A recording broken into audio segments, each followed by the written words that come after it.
Welcome to this edition of the UNA Week in Review presented by Lions HR. Both UNA basketball teams each punched their ticket to the Gulf South Conference Tournament, plus Lion baseball and softball each win 3-game series against Shorter, while women's tennis gets a key GSC win against West Georgia. Find out more right after this.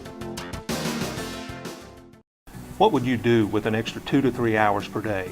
Would it surprise you to know that the average small business owner spends more than 30% of his or her time on issues related to human resources? At Lions HR, we've helped hundreds of business owners lower their employment costs while giving them back the time they spend on such things as hiring and training the right employees, sourcing affordable employee benefit plans, providing the right workers' compensation insurance, developing effective workplace safety plans and employee retention strategies. You can take back the 2 to 3 hours per day you're spending on all these things. Contact Lions HR and let us show you how. Tournament time is here. The UNA men's and women's basketball teams each qualified for the Gulf South Conference Tournament by splitting their final 2 regular season games.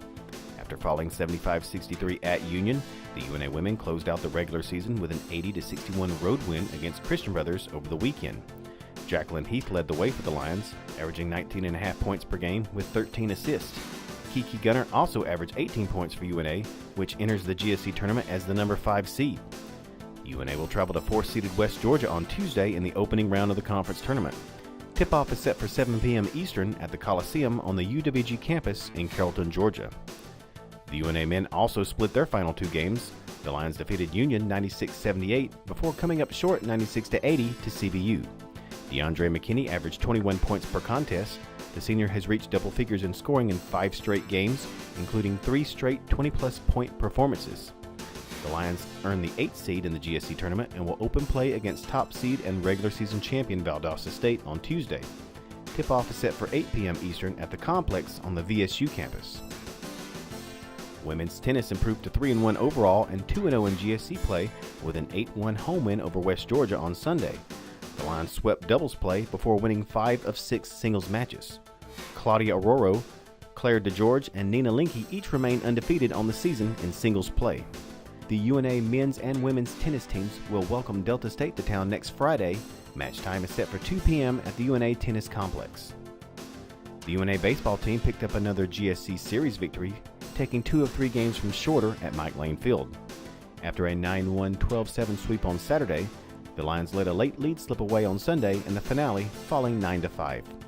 Tyler Joyner and Bradley Bailey recorded 2 pitching victories. Joyner improved to 4-0 after the complete game win. He struck out 11 batters in 9 innings. Bailey struck out 8 in 5 1/3 innings of work on the mound. UNA is now 9-5 on the season and 5-1 in GSC play. The Lions will host Alabama A&M on Tuesday before returning to GSC play with a 3-game series at West Florida over the weekend.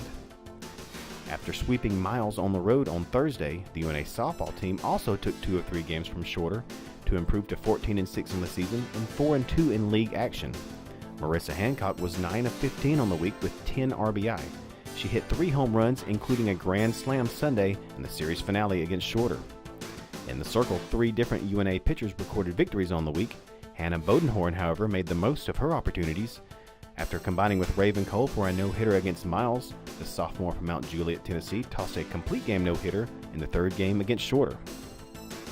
The Lions will also be at West Florida next weekend for a 3-game GSC series against the Argonauts. Thank you for joining us on this edition of the UNA Week in Review presented by Lions HR. I'm Shane Herman. Stay up to date with all of UNA athletics by going to www.roarlions.com.